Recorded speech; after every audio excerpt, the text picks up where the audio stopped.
ಅದು ಸ್ಕ್ರಿಪ್ಟ್ ಕೊಟ್ಟಿದ್ರು ನಮಗೆ ಎಲ್ಲ, ನಾವು ಪ್ರಿಪೇರ್ ಆಗಿ ಹೋಗಿದ್ವಿ. ಇವತ್ತು ತೆರೆ ಮೇಲೆ ನೋಡಿದಾಗ ಅದೇ ಅಲ್ವ ನನ್ನ ಸ್ಕ್ರಿಪ್ಟ್, ಓದಿರೋ ಸ್ಕ್ರಿಪ್ಟ್ ಅಲ್ವ ಇವಾಗ ಇಲ್ಲಿ ತೆರೆ ಮೇಲೆ ಬರ್ತಿರೋದು ಅಂತ, ಅದು ಖುಷಿ ಆಗುತ್ತೆ. ಅಂದರೆ ಯಾವುದಾದ್ರೂ ಒಂದು ಫನ್ನಿ ಇನ್ಸಿಡೆಂಟ್, ಆ ಡೈಲಾಗು ನೀವು ಹೇಳೋಕ್ಕಾಗದೆ, ಇಲ್ಲ ಅವ್ರು ಕ್ಯಾಚ್ ಮಾಡೋಕ್ಕಾಗದೆ, ಕಮ್ಯುನಿಕೇಷನ್ ಎಲ್ಲೋ ಗ್ಯಾಪ್ ಆಗಿ ಅದು ಮತ್ತೆ ಇದಾಗಿರೋಂಥ ಡೈಲಾಗ್ ಯಾವುದಾದ್ರೂ ಮತ್ತೆ ಅದನ್ನು ನೆನೆಸ್ಕೊಂಡ್ರೆ ನಿಮಗೆ ನಗು ಬರೋವಂಥದ್ದು, ಅದು ನಿಮ್ಮ ಲೈಫಲ್ಲೆಲ್ಲೋ ಒಂದು ಕಡೆ ಮೆಮೊರಬಲ್ ಆಗಿ ಉಳ್ಕೊಳ್ಳೋವಂಥದ್ದು? ಇಲ್ಲ, ಅಂದರೆ ಶೂಟಿಂಗ್ ಟೈಮಲ್ಲಿ ಆ ಥರದ್ದು ಆದದ್ದು ಯಾವುದು ನೆನಪಿಲ್ಲ. ಒಂದೇನಂತಂದರೆ ನಾವು ಕೂರ್ಗಲ್ಲಿ ಶೂಟ್ ಮಾಡ್ತಾಯಿದ್ವಿ. ಕೂರ್ಗಲ್ಲಿ ಶೂಟ್ ಮಾಡಬೇಕಾದ್ರೆ ಇದು ನೀವು ಒಂದು ಸೀನ್ ಬರುತ್ತೆ ಆ್ಯಕ್ಚುಲಿ. ಏನಂದರೆ ಈ ವಾಟರ್ ಫಾಲ್ಸ್ ಮಧ್ಯದಲ್ಲಿ ಹೋಗಿ ಒಂದು ಕಲ್ಲಿದೆ, ಆ ಬಂಡೆ ಮೇಲೆ ಹೋಗಿ ನಾವು ಏನೋ ಒಂದು ಸೀನ್ ನಡೆಯುತ್ತೆ. ಫುಲ್ ನೀರು ಹರಿತಾ ಇದೆ. ಹೋಗ್ಬೇಕಾದ್ರೆ ಜೊತೆಗೆ ಹೋಗ್ಬಿಟ್ಟಿದ್ದೀವಿ ನಾವು. ವಾಪಸ್ ಬರ್ಬೇಕಾದ್ರೆ ನಾನು ಬಂದುಬಿಟ್ಟಿದ್ದೀನಿ ಈಚೆ. ಶ್ವೇತನ ಇವ್ರು ಕರೆಯೋಕೆ ಈಚೆ ಪಾಸ್ ಮಾಡೋಕ್ಕೆ ಟ್ರೈ ಮಾಡ್ತಾ ಇದ್ದಾರೆ ಉಳಿದವರೆಲ್ಲ, ಆರ್ಟ್ ನಮ್ಮ ಮಳವಳ್ಳಿಯವರೆಲ್ಲ. ಇವಾಗ ಬಿದ್ದುಬಿಟ್ಟಿದ್ದಾರೆ. ಅದು ಆ್ಯಕ್ಚುಲಿ ಜಾಸ್ತಿ ಇಲ್ಲಿ ಆಳ ಇಲ್ಲ, ಹಿಂಗೆ ನಿಂತ್ಕೊಂಡ್ರೆ ಇಷ್ಟೇ ಬರೋದು ಅದು ನೀರು, ನಿಮ್ಮ ಗಂಟೆವರೆಗೂ ನೀರು ಬರಲ್ಲ. ಬಟ್ ಇವ್ರಿಗೆ ಭಯ ಆಗಿಬಿಟ್ಟಿದೆ.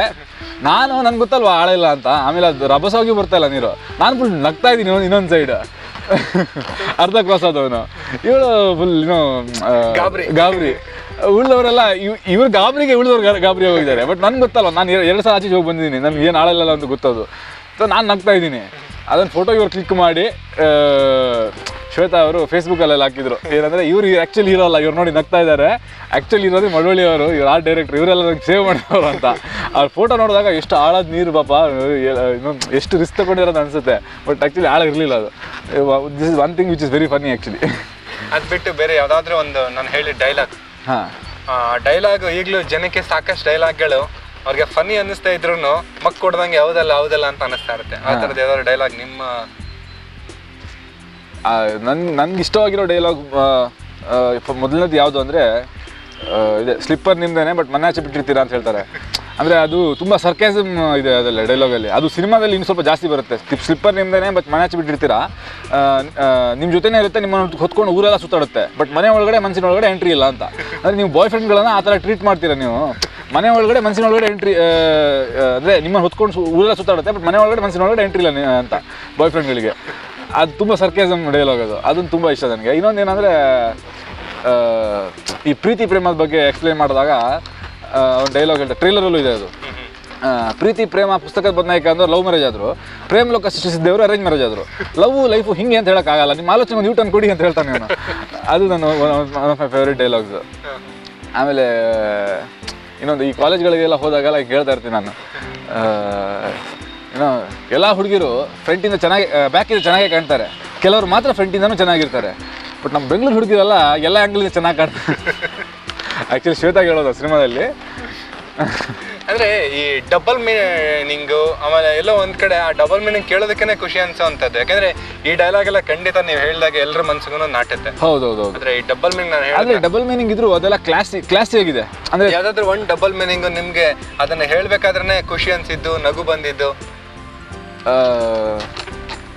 ಹೇಳ್ಬೇಕು ಒಂದು ಆ್ಯಕ್ಚುಲಿ ನಮ್ಮ ಯಾವುದು ನೀವು ಹೇಳಿದ್ರಲ್ಲ, ಕೂತ್ಕೊಂಡು ರಂಗೋಲಿ ಹಾಕೋ ನಿಂಗೆ ಇಷ್ಟ ಇರ್ಬೇಕಾದ್ರೆ ನಿಂತ್ಕೊಂಡು ಸಿಗರೇಟ್ ನಂಗೆ ಇಷ್ಟ ಬೇಡ ಅಂತ. ಅದರದ್ದು ಆ್ಯಕ್ಚುಲಿ ಹಿಂದ್ಗಡೆ ಒಂದು ಚಿಕ್ಕ ಸ್ಟೋರಿ ಇದೆ. ಏನಂತಂದರೆ, ಫಸ್ಟ್ ಬರ್ದಿರೋ ಟ್ರೈಲರ್ ಸ್ಕ್ರಿಪ್ಟಲ್ಲ ಸಿನಿಮಾ ಇರಲಿಲ್ಲ, ಸುನಿ ಬರ್ದಿರೋ ಫಸ್ಟ್ ಸ್ಕ್ರಿಪ್ಟಲ್ಲಿ ಇರಲಿಲ್ಲ ಅದು. ಡಬ್ಬಿಂಗ್ ಟೈಮಲ್ಲಿ ಆ್ಯಕ್ಚುಲಿ ಅದು ಏನೋ ಬ್ಯಾಕ್ಗ್ರೌಂಡ್ ವಾಯ್ಸ್ ಥರ ಬರುತ್ತೆ, ಅದು ಲಿಪ್ಸಿಂಕ್ ಇಲ್ಲ ಆ ಡೈಲಾಗ್ಗೆ. ಡಬ್ಬಿಂಗ್ ಟೈಮಲ್ಲಿ ಇದೆಲ್ಲ ನಡೀತಿರ್ಬೇಕಾದ್ರೆ ಸುನಿಯವ್ರ ಅಸಿಸ್ಟೆಂಟ್ ಆ್ಯಕ್ಚುಲಿ ಹರೀಶ್ ಅಂತ, ನೆಕ್ಸ್ಟ್ ಬಜಾರ್ ಅಂತ ಒಂದು ಸಿನಿಮಾ ಡೈರೆಕ್ಟ್ ಮಾಡ್ತಾ ಇದ್ದಾರೆ ಅವರು ಸರ್ ಇಲ್ಲೊಂದು ಡೈಲಾಗ್ ಹಾಕೋದು ನೋಡಿ ಅಂತ ಇವಳು ಹೋಗ್ತಾ ಇದ್ದಾಳೆ ಕಪ್ಪಳ ಕೊಡ್ದು, ಇವನು ಮೈಂಡ್ ವಾಯ್ಸ್ ಥರ ಬರ್ಬೋದು ಡೈಲಾಗ್ ಅಂತ. ಆವಾಗ ಎಲ್ರಿಗೂ ಇಷ್ಟ ಆಯ್ತಾ, ಚೆನ್ನಾಗಿದೆ ಹಾಕೋಣ ಅಂತ. ಸೊ ಅದು ಆಮೇಲೆ ಕ್ಲಿಕ್ ಆಗಿಬಿಡ್ತು ನೋಡಿ. ಅಂದರೆ it was an instance actually. ಇವತ್ತು ಸಂಜೆ ನಾವು ಎಕ್ಸ್ಪೋರ್ಟಿಗೆ ಕಳಿಸ್ಬೇಕು ಫೈನಲ್ ಮಾಡಿಕೊಂಡು ಡಬ್ಬಿಂಗ್ನ. ಅದಕ್ಕೆ ಆ ಲಾಸ್ಟ್ ಮೂಮೆಂಟಲ್ಲಿ ಒಂದು ಡೈಲಾಗ್ ಅಲ್ಲಿ ಆ್ಯಡ್ ಮಾಡಿ, ಹೋಗೋ ಮುಂಚೆ ಒಂದು ಡೈಲಾಗ್ ಆ್ಯಡ್ ಮಾಡಿ ಕಳಿಸೋಣ ಅಂತ ಆ್ಯಡ್ ಮಾಡಿ ಕಳಿಸಿರೋದು. ಅದು ಕ್ಲಿಕ್ ಆಗ್ತಾಯಿತ್ತು. ಸಿಂಪಲ್ ಆಗಿ love story, top love story ಅಂತ. ಯಾಕೆಂದರೆ ನಾನು ಇನ್ನೂ ಸುನಿ ಅವ್ರನ್ನ, ಶ್ವೇತಾ ಅವ್ರನ್ನ ಮಾತಾಡಿಸಿ ಅವ್ರಿಗೂ ಇದ್ರ ಬಗ್ಗೆ ತುಂಬಾ ಮಾತಾಡೋದು. ಯಾಕೆಂದರೆ ಎಲ್ಲೋ ಒಂದು ಕಡೆ ಒಂದೊಂದು ಚಿತ್ರ, ಒಂದೊಂದು ವಿವಾದ, ಒಂದೊಂದು ವಾದ ಏನೋ ಒಂದು ಕಡೆ ಸೃಷ್ಟಿ ಮಾಡ್ತಾ ಇರುತ್ತೆ. ಈಗ ಸಿಂಪಲ್ ಆಗಿ ಒಂದು ಲವ್ ಸ್ಟೋರಿ ಸೃಷ್ಟಿ ಮಾಡಿದೆ. 2013 ಪ್ರೇಮ ನಿಘಂಟಿನಲ್ಲಿ ಪ್ರೇಮ ತಪಸ್ವಿಗಳಿಗೆ, ಪ್ರೇಮಿಗಳಿಗೆ ಒಂದು ಪರಿಪೂರ್ಣ ಸತ್ವ ಭೋಜನ. ನಿಮ್ಮ ಭಾವನೆ, ನಿಮ್ಮ ಅಭಿನಯ, ನಿಮ್ಮ ಸಂಭಾಷಣೆ, ನಿಮ್ಮ ಕಾಲಚಕ್ರಗಳು ಎಲ್ಲವೂ. ಆಕ್ಟ್ ನೆಟ್ವರ್ಕ್ನ ಎಲ್ಲ ವೀಕ್ಷಕರಿಗೆ ಮತ್ತೊಮ್ಮೆ ನಾನು ವ್ಯಾಲೆಂಟೈನ್ಸ್ ಡೇ ಪ್ರೇಮಿಗಳ ದಿನಾಚರಣೆ ಶುಭಾಶಯ ಹೇಳಲೇಬೇಕು. ಯಾಕೆಂದರೆ 2013ರ ನಿಜವಾದ ಪ್ರೀತಿಯ ಮಹತ್ವದ ಘಟ್ಟಗಳಲ್ಲಿ ಈ ಸಿಂಪಲ್ ಆಗಿ ಒಂದು ಲವ್ ಸ್ಟೋರಿ, ಕ್ಷಮಿಸಿ, ಟಾಪ್ ಲವ್ ಸ್ಟೋರಿ. ನಾನು ಇವತ್ತಿಂದ ಹೆಸರನ್ನು ಬದಲಾಯಿಸ್ತಾ ಇದ್ದೀನಿ. ಯಾಕೆಂದರೆ ಇದ್ರ ಬಗ್ಗೆ ಹೇಳ್ತಾ ಹೋದರೆ ರಕ್ಷಿತ್ಗಾಗಿರೋ ಅನುಭವಕ್ಕಿಂತ ನಮಗೆ ಜಾಸ್ತಿ ಇರುತ್ತೆ. ನೋಡ್ದ ಹುಡುಗಿರಿಗೆಲ್ಲ ಪ್ರಪೋಸ್ ಮಾಡಬೇಕು ಅನಿಸುತ್ತೆ, ಕಾಣಿಸ್ದ ಹುಡುಗಿರಿಗೆಲ್ಲ ಹೇಳ್ಬಿಡ್ಬೇಕಾಗಿತ್ತು ಅನಿಸುತ್ತೆ.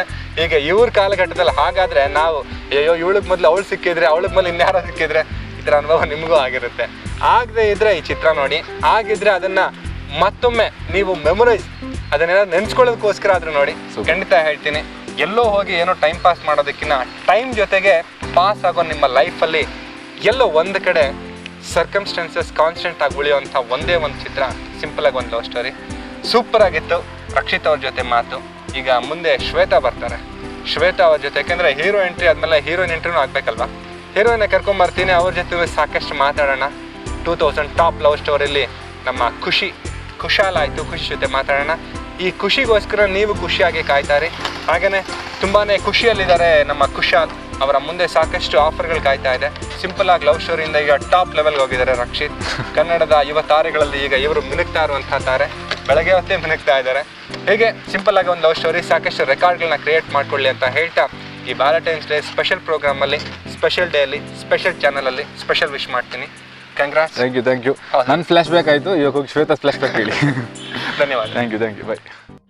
ಪ್ರೀತಿಸೋ ಎಲ್ಲ ಹುಡುಗರಿಗೂ ಎರಡೆರಡು ಹೃದಯ ದೇವ್ರು ಕೊಟ್ಟರೆ ಚೆನ್ನಾಗಿರುತ್ತೆ ಅಂತ ನನಗೂ ಅನ್ನಿಸ್ತಾ ಇರುತ್ತೆ. ಯಾಕೆಂದರೆ ಒಂದು ಪ್ರೀತಿ ಹೋದರೆ ಇನ್ನೊಂದು ಪ್ರೀತಿಯ ಹುಡುಗಿಗೆ ಒಂದು ಹೃದಯ ಕೊಡಬೇಕು ಅಂತ ಅನ್ನಿಸ್ತಾ ಇರುತ್ತೆ. ಇದು ನನಗೆ ಗೊತ್ತಾಗಿದ್ದು ಸಿಂಪಲ್ ಆಗಿ ಒಂದು ಲವ್ ಸ್ಟೋರಿ ಚಿತ್ರ ನೋಡಿದ್ಮೇಲೆ, ಅದು ಟಾಪ್ ಲವ್ ಸ್ಟೋರಿ ಆದಮೇಲೆ. ಅದಕ್ಕೋಸ್ಕರ ನನ್ನ ಹೃದಯ ಅಂತಲೇ ತಿಳ್ಕೊಂಡು ಖುಷಿಗೋಸ್ಕರ ಈ ಹೃದಯ ಕೊಡ್ತಾ ಇದ್ದೀನಿ. Thank you. ಆದರೆ ಇದು ಅಭಿನಯ ಮಾತ್ರ. ಯಾಕೆಂದರೆ ಇಂಥವ್ರಿಗೆಲ್ಲ ನಾವು ಕೊಡೋಕ್ಕಾಗತ್ತಾ? ಅವ್ರನ್ನ ನಾವು ಪರದೆ ಮೇಲೆ ನೋಡಿ ನಾವು ಅವ್ರ ಥರ ಅಭಿನಯ ಮಾಡಬೇಕು, ಅವ್ರ ಥರ ಪ್ರೀತಿ ಮಾಡಬೇಕು, ಹಾಗೆ ಅನ್ಸ್ಕೊಡೋದು. ಅದಕ್ಕೆ ಅವ್ರು ಯಾವತ್ತಿದ್ರು ಆಕಾಶ ಎತ್ತರಕ್ಕೆ, ನಾವು ಯಾವತ್ತಿದ್ರು ಅವರ ಅಭಿಮಾನದ ಒಳಗೆ ಅಂತಾನೆ ಹೇಳೋದು. ಏನು ಹೇಳ್ತೀರಾ ಶ್ವೇತಾ ಅವರೇ? ತಪ್ಪು ಅಂತ ಹೇಳ್ತೀರಿ. ನಿಮ್ಮಂಥವ್ರ ಹೃದಯ ಬೇಕು ಅಂತಾನೆ ನಾವು ಇಷ್ಟೆಲ್ಲ ಕಷ್ಟಪಡೋದ್ರಿ. ಇಲ್ಲ, ಸಿಂಪಲ್ ಆಗಿ ಒಂದು ಲವ್ ಸ್ಟೋರಿ. ನಾನು ಸುನಿ ಅವ್ರಿಗೆ ಅದೇ ಹೇಳ್ತಾ ಇದ್ದೆ, ಇದು ಸಿಂಪಲ್ ಆಗಿ ಒಂದು ಲವ್ ಸ್ಟೋರಿ ಅಲ್ಲ, ಟಾಪ್ ಲವ್ ಸ್ಟೋರಿ ಅಂತ ನೀವು ನಮಗೋಸ್ಕರ. ಯಾಕಂದರೆ ಇನ್ನು ಸ್ವಲ್ಪ ದಿನದಲ್ಲೇ ಅಭಿಮಾನಿಗಳು ಅವ್ರ ಮನೆ ಮುಂದೆ ಧರಣಿ ಮಾಡ್ಬೋದೇನೋ ಅಥವಾ ಸತ್ಯಾಗ್ರಹ ಮಾಡ್ಬೋದೇನೋ. ಇದನ್ನು ಬದಲಾಯಿಸಿ, ಇದು ನಿಜವಾಗ್ಲೂ ಟಾಪ್ ಲವ್ ಸ್ಟೋರಿ ಅಂತ. ದಯವಿಟ್ಟು ಕ್ಷಮಿಸಿ. ನಿಮಗೆ ಪ್ರೇಮಿಗಳ ದಿನಾಚರಣೆ ಶುಭಾಶಯಗಳು. ಧನ್ಯವಾದಗಳು. ನಿಮಗೂ ಸಹ ಪ್ರೇಮಿಗಳ ದಿನಾಚರಣೆಯ ಶುಭಾಶಯಗಳು. ರಕ್ಷಿತ್ ಅವ್ರು ಹೇಳ್ತಾ ಇದ್ರು, ಪ್ರೇಮಿಗಳು ದಯವಿಟ್ಟು ಪ್ರೀತಿ ಅಂತ ಮಾಲ್ಗೋ ಎಲ್ಲೆಲ್ಲೋ ಹೋಗೋದಕ್ಕಿಂತ ಥಿಯೇಟ್ರಿಗೆ ಬಂದು ಸಿಂಪಲ್ ಆಗಿ ಒಂದು ಲವ್ ಸ್ಟೋರಿಲಿ 4 ಕಾಲ. ಯಾಕೆಂದರೆ ನೀವು ಮಳೆಗಾಲ, ಚಳಿಗಾಲ, ಬಿಸಿಲುಗಾಲ ಅಂತ ಹೇಳಿದ್ರಿ. ನಾನು ಅವ್ರಿಗೆ ಹೇಳಿದೆ, ಇದು ಭೂತಕಾಲ, ಭವಿಷ್ಯತ್ ಕಾಲ, ವರ್ತಮಾನ ಕಾಲ. ಈ 3 ಕಾಲದಲ್ಲಿ ಪ್ರೀತಿಯನ್ನು ಖುಷಾಲ್ಗೆ ಹೇಗೆಲ್ಲ ಪರಿವರ್ತನೆ ಮಾಡ್ತಾ ಇರ್ತಾರೆ, ಅದನ್ನ ನೋಡೋಕ್ಕೋಸ್ಕರ ಆದರೂ ಬರಲೇಬೇಕು ಚಿತ್ರಮಂದಿರಕ್ಕೆ ಅಂತ. ಏನು ಹೇಳ್ತೀರಾ ಮೊದಲು ಅವ್ರಿಗೆ? ಮೊದಲಿಗೆ ತುಂಬ ತುಂಬ ತುಂಬ ತುಂಬ ತುಂಬ ಥ್ಯಾಂಕ್ಸ್ ಹೇಳೋದಕ್ಕೆ ಇಷ್ಟಪಡ್ತೀನಿ. ಯಾಕೆಂತಂದರೆ ನೀವೆಲ್ಲ ನೋಡಿ ಎಂಜಾಯ್ ಮಾಡಲಿ ಅಂತಲೇ ನಾವು ಇಷ್ಟು ದಿವಸ ನಮ್ಮ ಕೈಲಾದ ಪ್ರಯತ್ನ ನಾವು ಮಾಡಿದ್ದೀವಿ. ನಿಮ್ಮೆಲ್ರಿಗೂ ಇಷ್ಟ ಆಗಿದೆ ಅಂತಂದರೆ ಅದಕ್ಕಿಂತ ತೃಪ್ತಿ ನಮಗಿನ್ನೊಂದಿಲ್ಲ. ಸೊ ತುಂಬಾ ಖುಷಿ ಆಗ್ತದೆ.